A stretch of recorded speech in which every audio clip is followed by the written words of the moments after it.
Hello my all students, today we will learn about prime factorization by division method. So let's begin today class. Keep my watching. all students, how are you? I hope you all are good. Students, in our previous video, we have discussed about prime factorization. Okay, a method of factor tree method. Today, I will teach you about prime factorization with another method. Okay, so today method is division method. Okay, so let's begin today class.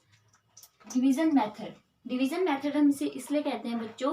Tree method मैंने आपको समझाया था कि किसी भी जब हम tree को देखते हैं तो उसकी अलग अलग जो है ब्रांचेस होती हैं, शाखाएं होती हैं। तो इसी प्रकार से हम एक नंबर लेते हैं और उसको हम उसकी शाखाओं के थ्रू उसको जो है समझते हैं। तो आपने वो जो है उसको प्रैक्टिस किया होगा। लेकिन डिवीजन मेथड में क्या होता है, आपके पास एक नंबर गिवन होता है, आप उस नंबर को डिविडेंड समझिए, ठीक है, और डिवाइजर आपको फाइंड करना होता है। और कोशिश कीजिए बच्चों, जब भी आप क्वेश्चन सॉल्व करें तो आपके पास जो नंबर आ रहा है, आपके पास जो आप वो नंबर सिर्फ प्राइम नंबर ही यूज करिए, ठीक है। हम कंपोजिट नंबर का इसमें यूज बिल्कुल नहीं करते हैं, तो इस बात का बहुत ध्यान रखेंगे। ओके, सो देखिए हमने जैसे क्वेश्चन लिया है 25। तो फर्स्ट 4 प्राइम नंबर 2, 3, 5, 7 मैंने लिख दिए हैं, जो सबसे स्मॉल भी हैं और प्राइम भी हैं। 8, 9, 10 आपके कंपोजिट नंबर हैं, because those have more than 2 factors. Okay, तो इनके फैक्टर्स 2 से ज्यादा होते हैं। तो आज हम जो है डिवीजन मेथड को देखेंगे कि 2, 3, 5, 7, 25 किससे इजीली डिवाइड हो जाएगा। तो 2 से नहीं हो सकता है क्योंकि इवन नंबर नहीं है, तो 2 से डिवाइड नहीं होगा, आपके पास रिमाइंडर 0 नहीं आएगा। तो मैंने आपको समझाया है, जिस भी नंबर का अगर रिमाइंडर 0 आता है तो वो नंबर उस नंबर का फैक्टर नहीं होता है।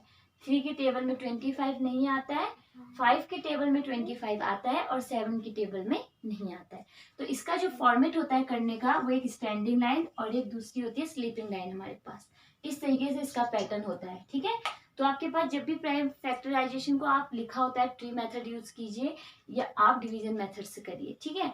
तो हमने ये जो नंबर आपको है, ये आपके पास क्या होता है, इसको आप डिविडेंड मानते हैं। तो डिविडेंड जो भी हमारे पास गिवन नंबर है उसको हम इधर इस साइड में लिखते हैं, लेफ्ट हैंड साइड। ओके, अब डिवाइजर हमें फाइंड करना है।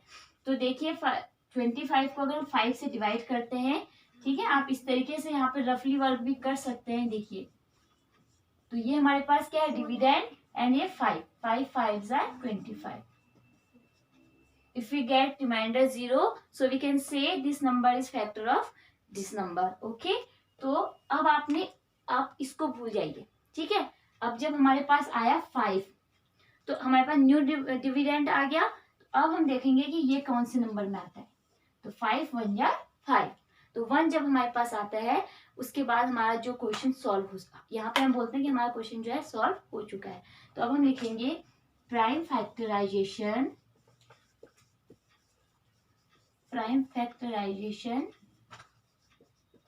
ऑफ 25।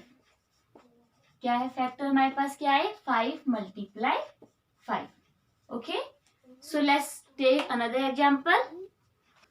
देखिए नंबर हमने लिया 48। अब फर्स्ट 4 प्राइम नंबर है 2, 3, 5, 7। तो हम सबसे स्मॉल प्राइम नंबर यहाँ पे लेंगे 2, क्योंकि ये इवन नंबर है, तो इसका मतलब ये 2 से इजीली डिवाइड हो सकता है। तो पैटर्न हमारे पास करने का तरीका है, आप इधर 48 लिखेंगे, ये हमारा डिविडेंड है। तो देखते हैं डिवाइजर क्या फाइंड होगा। तो हम 2 से इसको डिवाइड करेंगे। अगर 2 से इसको डिवाइड करेंगे बच्चों, तो हमारे पास आएगा 24।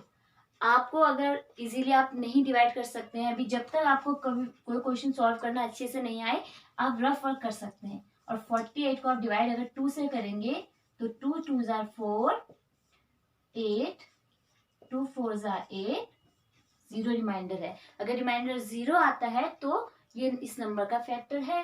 तो 24 हमारे पास आ गया।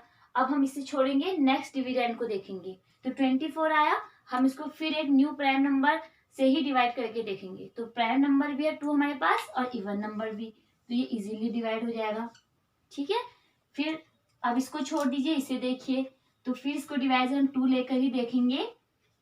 2 3s are 6, ठीक है। आपको इस डिविडेंड समझना है और इस नंबर से डिवाइजर से आपने इसको डिवाइड करके देखना है, तो आपको एक न्यू नंबर मिलेगा। अब हमारे पास आया 3।